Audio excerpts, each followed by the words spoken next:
Connie Chung, welcome to Bullseye. I'm so happy to have you on the show. Well, thank you. Thank you so much. It's an honor for me to be on your program, but seriously. I think you're the first standing guest we ever had on our show. May I explain? Yeah, sure. I have a bad back. I've been flying, sitting on planes, sitting in cars, sitting at interviews. And I realized it was just killing my back. So that's why I asked you if you would mind if I could stand. And you know what? They have these desks here in New York that move up and down. And so the whole console goes up and it comes down. Pretty snazzy. I understand that you mean at the NPR studios in New York where you are. It does sound like an everything's up to date in Kansas City type situation where, like in Los Angeles, we don't have standing desks yet. We just found out about high-end cupcakes. Oh my gosh, very funny. You're originally from Washington, D.C., and I know because my mom is from Washington, D.C., and is almost exactly the same age as you. Washington, D.C. was a very different place when you lived there than it is now. Among other things, there is a certain kind of southernness to Washington, D.C. that I think people don't necessarily appreciate who are from outside of that. What was your experience of that as a kid? I know that you lived in Maryland and the Maryland end of Washington, D.C. when you were a kid. But I was born in Washington, and we lived in Northwest Washington for many years until I was before I went to junior high school. So Washington is near and dear to my heart. And it was a very copacetic period. It was the Eisenhower years, and it was a quiet, sort of relaxed city with very little agita as there is now. It was kind of trying for us because we were Chinese. My parents came in 1945, and I was the only one born in the United States in 1946. And it was actually difficult to rent a home because there were no homes to be rented to Chinese people. And we were banned, actually, from going to certain amusement parks, certain beaches, and parks. So we weren't especially welcome. But my father had a lot of ingenuity, and he did get us a house to rent in, actually, Northwest Washington. And then another one later on, also in Northwest Washington, near all the television stations. I mean, one of the things that I was thinking about as I was reading about your dad talking a landlord into renting a house to your family in what had been an all-white neighborhood, then particularly, and still today, Washington, D.C. is kind of a bifurcated town. It's like one of the most African-American cities in America. Yeah. But it's also kind of run by not necessarily in local government, but financially by a kind of like colonialist swath of lawyers and people that work in government who kind of roll through. What I found myself wondering was, like, how did your experience as a first-generation immigrant fit into those two worlds? It's actually worse than that. That Washington has no home rule, as we put it. It is ruled by Congress. If there is no elected representative, it's an non-voting member of Congress who sits from Washington, D.C., and there are no senators, no congressmen. The House District Committee actually runs the city. So the mayor, everyone in district government is at the mercy of Congress, which is outrageous.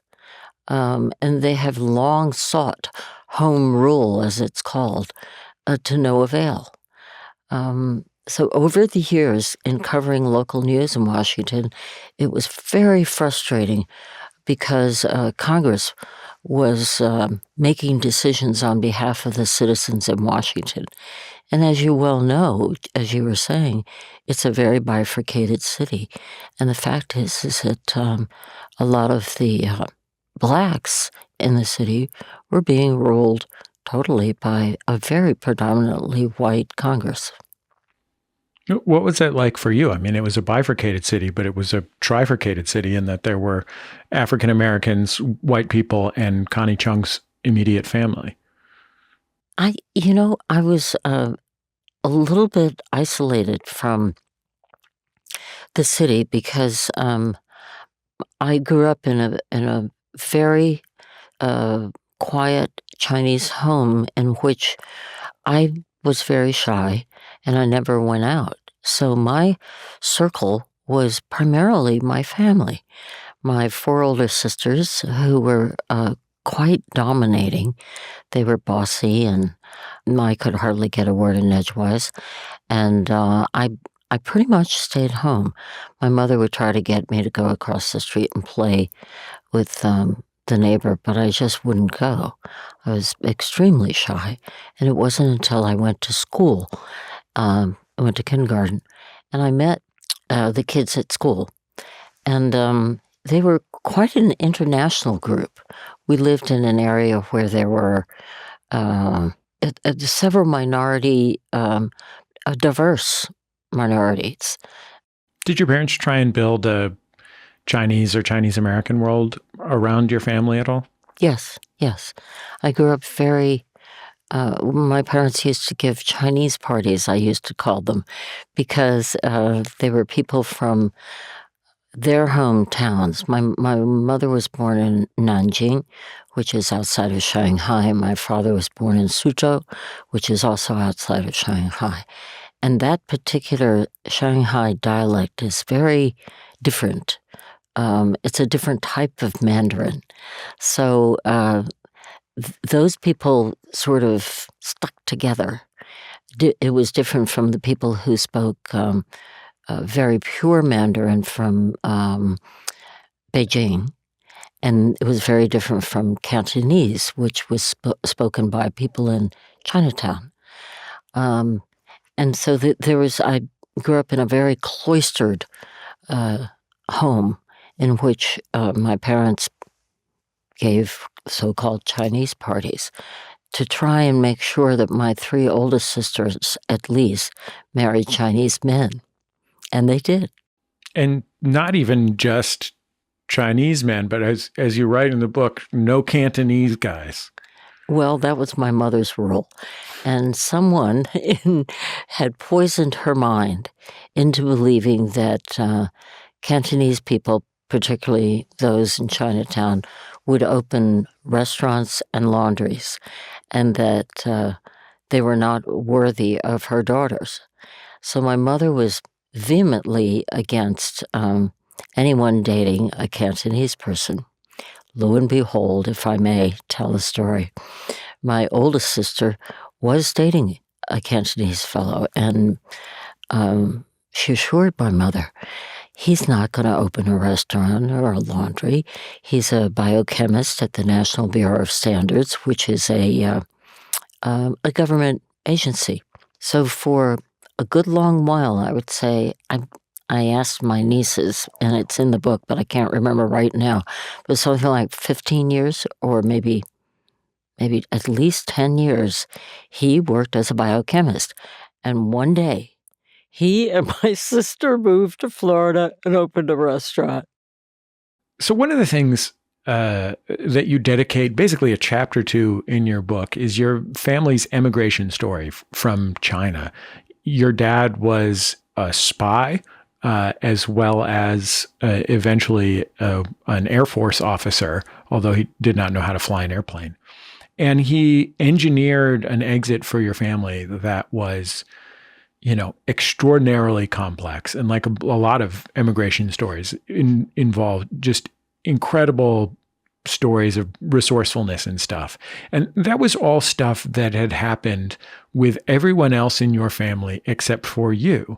You were the member of the family who was born in the United States shortly after the family got to Washington, D.C. So what was it like to live with this family that had been through that extraordinary achievement, and I'm sure like set of extraordinary traumas and unbelievable experience, and for you to be the baby who got a free ride? Yeah, exactly. Well, it created a peculiar dynamic. That's such an interesting question, because it did create a dynamic in which they were born in China. Many of them were they were older and were pretty much raised in China, and they went through this harrowing escape. They were very happy to be in the United States and determined to become very Americanized. I, on the other hand, wanted to be a member of the family. So since I was born in the United States, I would kind of pretend that I was born in China too, because they would call me a name that I thought was derogatory, but it isn't. It just meant that I was born not in China. And it was peculiar because I wanted to be one of them, and they actually were angling to be more American. So we had a really combo platter of upbringing. Although we would listen to Frank Sinatra and Doris Day and rock and roll, everything from Elvis to Fats Domino, we also went to Chinese opera. That was staged somewhere in some theater, because my father and mother loved Chinese opera. And as much as we loved my mother's Chinese food, our neighbor, an American woman, taught my mother and my older sister to just how to make a simple, tuna fish sandwich and peanut butter and jelly sandwich and spaghetti and meatballs and meatloaf and good old American dishes, fried chicken, the whole 9 yards. I, in particular, was raised very Chinese, but also very American. I was totally Americanized, yet I had ingrained in me a deep Chinese upbringing, in which I think like a Chinese person, and people have asked me, "What do you mean by that?" And it's hard to describe. I just kind of have this take that is very Chinese. Your parents had 10 children together, 5 of whom died in infancy. And your mother, when she was preparing to make the trip to the United States with your siblings, had to have an abortion in India, a way stop along the way, because otherwise she wouldn't have been allowed on a boat with a baby. To what extent did you know or hear about those things when you were a kid, or just live with what your mom had been through as a young woman and bringing your family to the States? I knew that of the 5 infants who died, 3 were boys. And in China, that's just not acceptable. Boys are coveted, girls are thrown in a bag with some rocks and thrown in the river. They're just not wanted in a Chinese family. So when the 3 boys died, it was traumatic for not only the grandparents, but for my parents. And one thing that gave me a good indication, which I always knew about, was that one of my sisters was dressed as a boy until she went to school. And it had a profound effect on her, I think. And I think everybody, we didn't talk about it. I And she kind of joked about it, but it was traumatic because it was not what she chose. Then when my mother and father made their journey to the United States, my father went first, as you noted, that my mother had to stay in Bombay, India, which is now Mumbai, and with my 4 sisters. And when she discovered that she she could not bring a baby on board any ship, she made the huge decision to get an abortion. How she did it, I don't know. This is something that I had known and had been part of the family lore for a long time, but it was never clear to me that whether it was a miscarriage or an abortion. So I finally asked my second oldest sister, Charlotte, when I was writing this book, to do an interview with me. We sat down in the kitchen, just the 2 of us in her home, and I asked her, tell me the truth, please. Because she had a steel-trap memory, she said it was an abortion. And I suspected it. I think other sisters expected it, but we didn't. I never got confirmation until I began writing the book.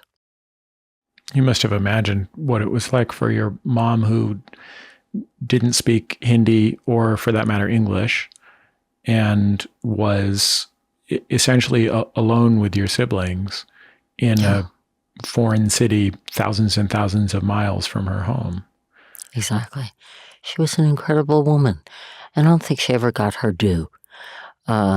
She was strong. She was bold.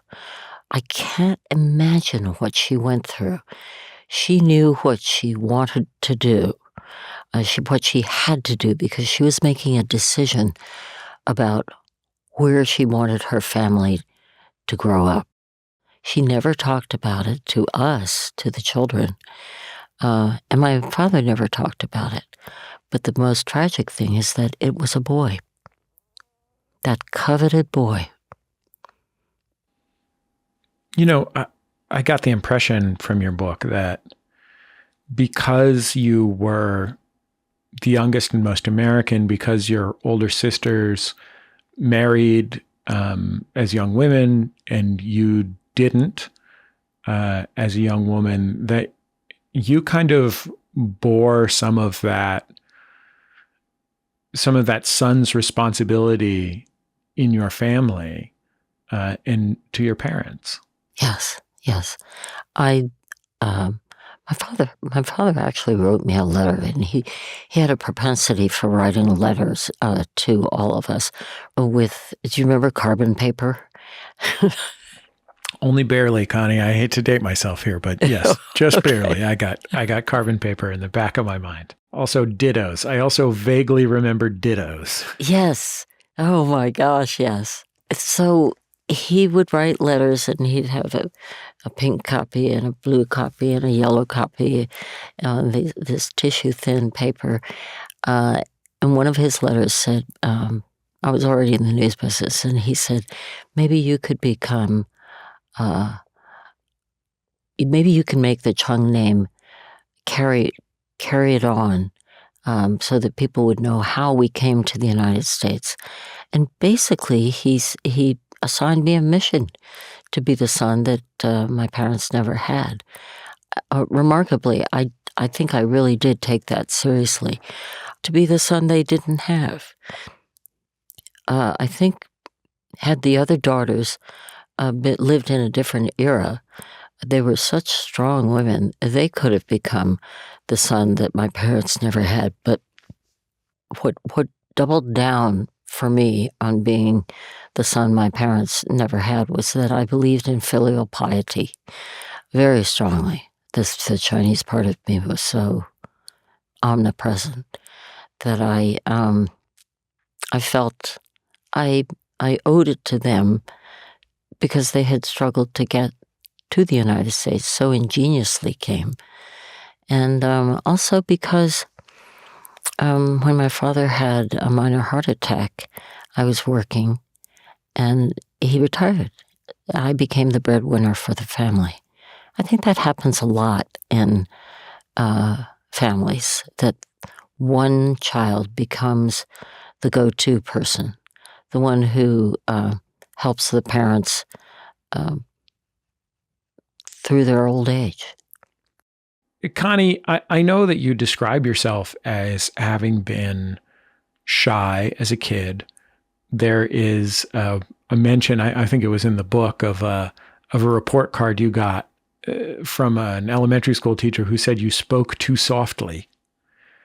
When I read the portion of your book that sort of starts with you in college, every story is about you asserting yourself. So I wanted to know when you flipped that switch. I mean, I don't know, like, for example, you kind of suggest that you couldn't get into the University of Maryland where you went to school now. But I don't know if it's false modesty. Like, I don't know if you were a good or a bad student, but obviously at some point you decided to be on it. You mean to ascend the mountain? Yeah. Just TCB, you know what I mean? Yeah. It was actually during school that I enjoyed running for a student government, or being a part of student government. I mean, it started small with president of the homeroom, and then trying to get on the legislature and in high school, or a class office, like one of the class officers. Although I never wanted to be secretary or treasurer, and I thought it would be highly unlikely if I could be president, so I was vice president of the junior class. There was something about it that I still, Jesse, wasn't one of those who would raise my hand all the time. Just sometimes. So it took me a long time in elementary school to sort of gain enough confidence to not try and crawl into the ink hole in the desk. I just, it wasn't until a few years went by in elementary school. Also, my mother very much coddled me. She always walked me to school when everyone else could walk to school on their own. And I tried to convince her to, stay back a block, which is, how kids get so embarrassed when their parents are overdoing it. And here I was a helicopter mom to my son, and I get it. I did not want to actually repeat what my mother did. You went through a few different ideas of what you were going to do with your life when you were in college. And you ended up with a congressional internship. And there's just this little moment, of which there are many in the book, just a sentence where you just mention that the congressman who you ended up working for had given you his card in the halls of Congress. Yes. Given you and your friend his card. And you just say in passing, actually, we kind of thought it was creepy. Have you ever thought about like the number of times that something happened to you that was creepy and thought, gosh, I don't know how I managed to not let any of those divert me? You know what I mean? Yes. The creepy old men were part of the climate of the time. In other words, all during the 60s and 70s, sort of this sexist behavior, which I never called it sexist behavior until I rolled back the videotape and relived it in my book. So there I was saying to myself, both my girlfriend and I, who was my best girlfriend from junior high school, looked at each other and, we know creepy when we see creepy. And, but I just kept it because I thought, I don't know what I want to do when I go to college. I mean, in college, what I want to major in. Maybe I'll just keep this and see if I want to pursue something in the area of Capitol Hill or whatever. But then there were so many more creepy old men on Capitol Hill later when I became a reporter that they just they reared their ugly heads many times. And it registered in my head, but not until I actually sat down and wrote my book, I was able to sort of cluster them and report to the reader exactly what I had experienced with each of those creeps. It's the way it was. It's just the way it was. And I just didn't take it seriously or recoil. It was just the way all the women back then traveled through their lives. And I have received so many emails and comments from women in the news business around the time that I was. And they all said, been there, understand. I understand. The news business is all about scoops and gets. At least that's my understanding from my position over here in Los Angeles as a pseudo-journalist. And you, early in your career, were being assigned non-news stuff. How did you make the turn from an hour-long documentary about miniskirts versus midi-skirts to staking out the offices of congresspeople and stuff? It was really thanks to the Washington bureau chief of CBS Evening News. There I was working in the most coveted bureau of CBS News, reporting stories for the one and only Walter Cronkite. And you had gotten this job, by the way, first by getting your first news job by replacing yourself as secretary by going across the street to get a lady you knew out of the bank, a bank teller you knew, to come and replace you so that your boss would have no excuses as to why he couldn't give you a news job. Then getting that CBS News job by barging into a restaurant as a reporter to do a story about the restaurant, and that just happened. Unsanitary conditions.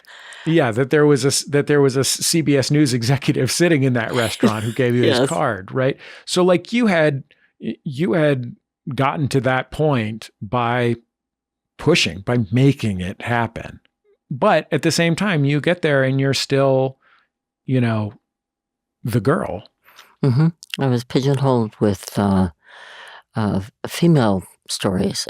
Basically what would appear in the newspapers as women's page stories. And I couldn't say no the way the men could. When the assignment editor said, I want you to go cover First Lady Pat Nixon, wife of President Nixon. She was known as Plastic Pat because she was just the dutiful, long-suffering political wife, which she was, and she would not dare say anything that would be misconstrued.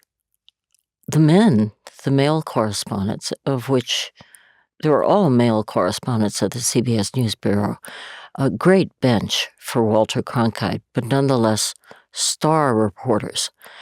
They would say no. When the assignment editor said it was, we have to have you do what was called protective coverage in case anything happens. Just to have cameras rolling, and then you, the reporter, would at least write it down. And the men, I remember distinctly that Ed Bradley would just look at the assignment editor and say, no, in a loud, definitive voice. The assignment editor would drag me out and say, you're going to do this. And I had a hard time saying no. But it had a lot to do with male authority And I always say that I was a double dose of dutiful, not only because I was a woman and trying to make it and be cooperative and not be called the B word, but I was also Chinese. And I always believe that if a higher authority, meaning a boss, which happened to be all men during my era, told me to do something, I felt I had to do it. When you were fired from the CBS Evening News co-anchoring job and spent a number of years mostly being a parent, Mm-hmm. did you miss gets and scoops? I didn't miss the gets and the scoops, but I missed just plain old reporting. It was it's fun actually to be a reporter, to find out what the truth is, and to find both sides of the story and come back and put it together quickly for an accurate report on Walter Cronkite's news. Was certainly the best place to air it. I missed that. I would watch television and I'd see a story and I thought, wish I had covered that. But at the same time, I was soured a lot by my experience at CBS News and those 2 years in which had my dream job and then suddenly lost it. But I believe that it was meant to be. It was serendipity that just 2 days later we got a call from our adoption lawyer that our adoption, which we've been working on for more than 2 years, was coming through. And I really did believe that some higher authority had blessed me with this, with our son, who was less than a day old when he was in my arms. And Maury and I marveled at the fact that he was only a few hours old. It was a gift. Honestly, I thought I left my life behind on the anchor desk. And here's another Chinese thing, Jesse. I thought I had clearly lost face. So I was happy to just stay home. Really happy. Connie, writing for the air is really different from writing for the page. And even more than that, writing memoir is really different from writing news. Like when you're on TV, especially, you hosted morning TV, but even as an anchor, you have to be yourself, but you also you're there to convey the story. And you're supposed to guard pretty carefully against revealing too much of yourself. What was the hardest part of spending years writing about yourself? Was the revelation like, water behind a cracking dam, or, did you have to hit the dam with a sledgehammer? It was excruciating. First of all, I had no idea that I had to use past perfect tense, which is I had gone, had seen, had been, because we would never say that in news because it's too wordy. Just I went to the store. It's just declarative sentences, very much Hemingway, subject, verb, object. But like, Connie, even more than that, you covered George McGovern's presidential campaign. And as you write in the book, at one point he tried to kiss you. Mm-hmm. And you had to decide as a reporter whether you were the story there. I'm sure, given the times and circumstances, it was a sort of prescribed decision. But like, even if something happened with you in a story, you had to keep the you out of it. So how did you get to the point where you could talk about what it meant to you when these things happened, like as a human being? Yes, it was extremely difficult because my first draft, I submitted to my editor, and she said, "You're just giving me the facts." And I said, "But that's what I do." And she said, "No, you can't do that. This is a memoir. You have to tell how you feel." And I thought, oh, I can't do that. I said I never would have written. I mean, I thought to myself, I told my husband, I had no idea how stupid am I that I thought I could just report what happened and not express any reaction on my part. So that was horrific for me. I really felt as if I were performing dentistry on myself. I had to eke out these feelings. One of the things was that the editor told me that I needed to basically have a beginning, middle, and end for each chapter. So I realized that certain things became thematic for that each chapter. And a friend of mine who had written a book, early on, I found it so daunting because it covered all of my 78 years. And I thought, how can I can't embark on this. I know I want to, but I can't do it. She told me break it up in chapters and climb that mountain a little at a time. So it was quite a process, honestly. It started about a decade ago. And I really couldn't bear down on it until I got a publisher and got a deadline. Once reporters are faced with a deadline, then they hustle. And so that's what I did. I finally put my nose to the grindstone and tried to spit it out. It was really hard. It's not just describing the way that you felt, but I kind of get the impression it's maybe engaging with the way that you felt, especially about your career that had been such a headlong dash, where you had so often had to kind of deflect that stuff because it could slow you down.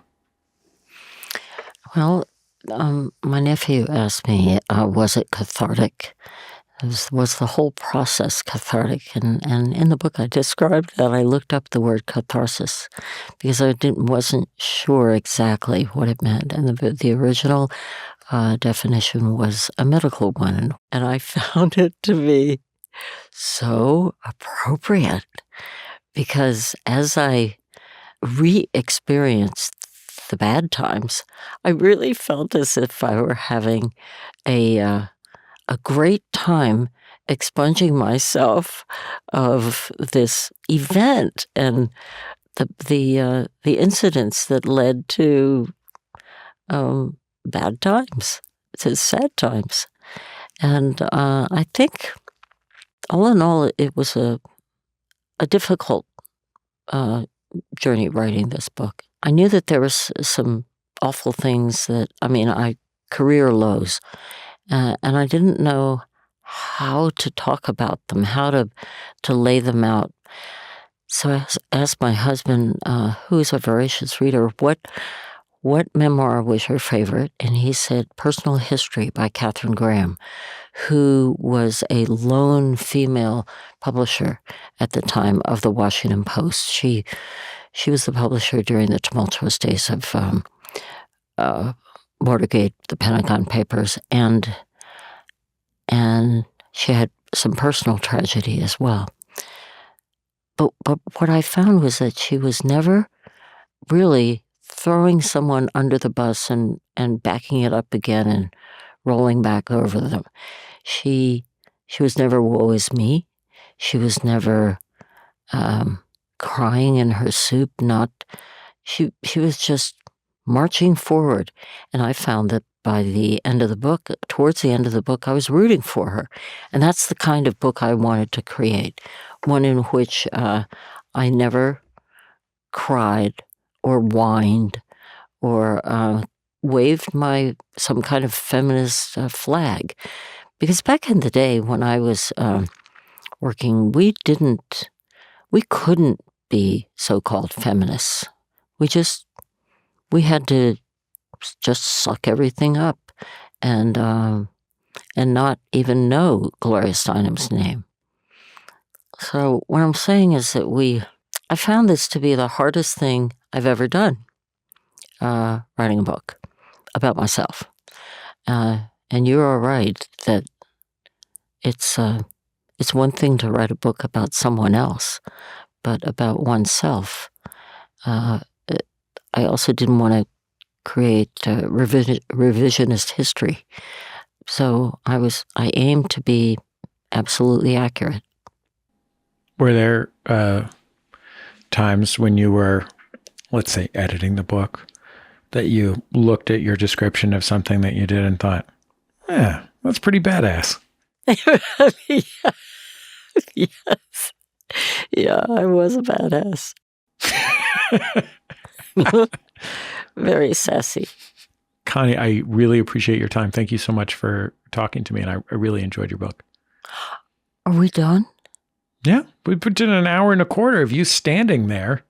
Oh, thank you for taking the time to have me on.